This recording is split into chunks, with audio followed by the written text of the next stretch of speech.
Мы сегодня будем шить снуд с драпировкой и вот такую шапку. Кому интересно, оставайтесь со мной. Шапка тоже с перекрутом. Я вас приветствую на своем канале. Сегодня шьем шапку бани с перекрутом. Быстро и просто она шьется. Берем трикотаж. Смотрите, здесь он у нас тянется. Тут у нас обхват головы. Припуски на швы мы не делаем. Здесь будет у нас высота. Детям берем 45-50 сантиметров, ну а взрослым 50 и выше. Если вы хотите, чтобы она у вас свисала сзади, то, соответственно, 60-65 сантиметров делаем. Если вам высокая шапка не нужна, от лба до макушки замеряете сантиметры, откладываете здесь, ну и плюс сантиметров 6, потому что уйдет еще сантиметры на шов и на перекрут.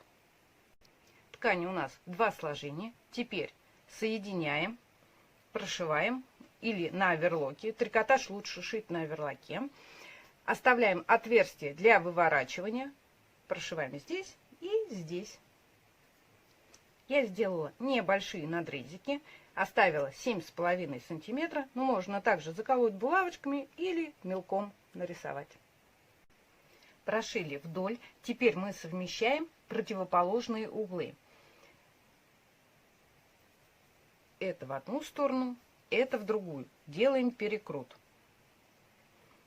Можете вот так. Это в одну сторону и перекручиваете в другую. Вот, что у нас получилось. Теперь у нас 4 слоя ткани. Мы верхнюю берем и самую нижнюю берем. Здесь можно сделать пометку или сколоть. Соединяем нижний и верхний. И нам нужно проложить строчку. Она получится у нас по кругу. Вы прокладываете строчку. В процессе работы вы перекручиваете. Вот так вытаскиваете. Прошиваете. И у вас этот круг замыкается. Вот этот боковой шов у вас может располагаться в любом месте, неважно, в середине и сбоку.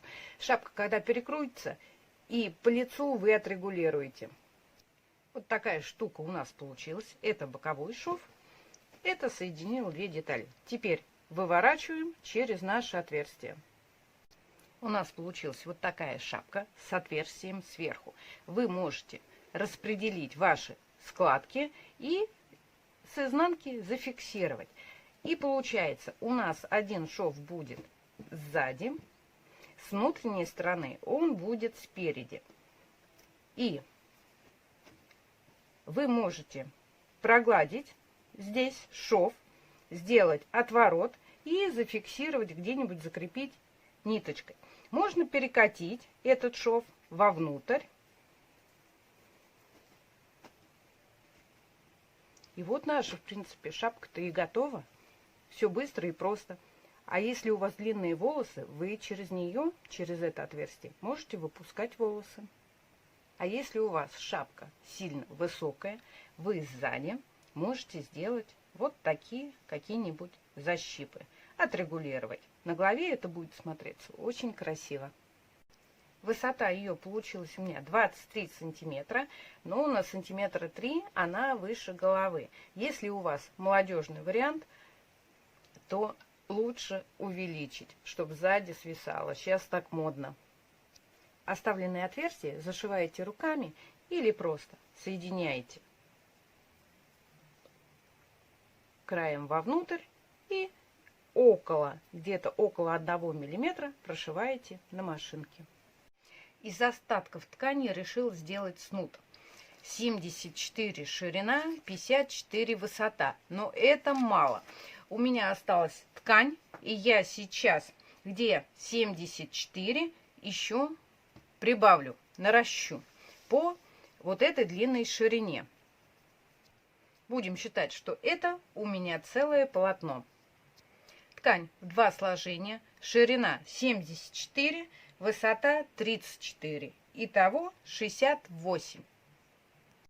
Прошиваем так же, как шапку. Оставляем отверстие и по длинной прошиваем по широкой стороне. Теперь вы можете соединить вот эти стороны, и у вас получится как хомут, простой вариант. Но я также беру, как шапку, перекручиваю. Если вы будете, тут неважно, будете делать несколько перекрутов, то тогда увеличьте. Очень много теряется сантиметров вот с этими перекрутами. И также прошиваю по кругу, как шапку. Верхнюю взяла и нижнюю. Заколола и пошла. И мы замыкаем кольцо. 2 слоя ткани у нас внутри. Если вы прошиваете на оверлоке, обязательно поглядывайте, чтобы у вас вот эта вот внутренняя ткань не попала под нож.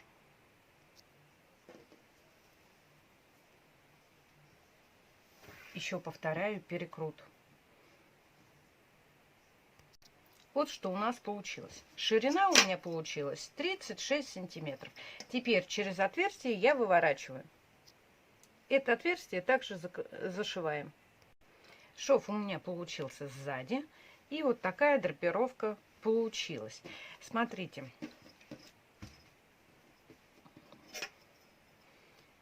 «30 сантиметров. Готовый вид». Если вы решили сделать здесь повыше, то вы увеличиваете ткань в ширину, в длину, будем так говорить. А если вы хотите обхват шеи сделать шире, то вы увеличиваете вот эту высоту. В этом все наоборот получается. Вот, допустим, наглядный пример. Вот моя вставка, где я надшивала. Надшивала я ее по широкой стороне. И получается, она у меня сейчас идет вертикально, а вот он вход в голову. Этот снуд у нас получается двухсторонний. Можете и с лица носить, и с изнанки, без разницы. И хочу вам показать, что его можно сделать двухсторонний. Но двухсторонний мы делаем не по широкой части, а вы делите наоборот. Вот так вы делите, и готовый вид, если вы будете использовать 2 цвета, у вас получится вот так, горизонтально. На этом все. Пока-пока. Понравилось? Пишите комментарии. Ставьте лайки, дизлайки. Жмите колокольчик, а также подписывайтесь. Шейте вместе со мной. До свидания. Довольно-таки такой хороший комплект получился. Вот напоследок показываю шапку.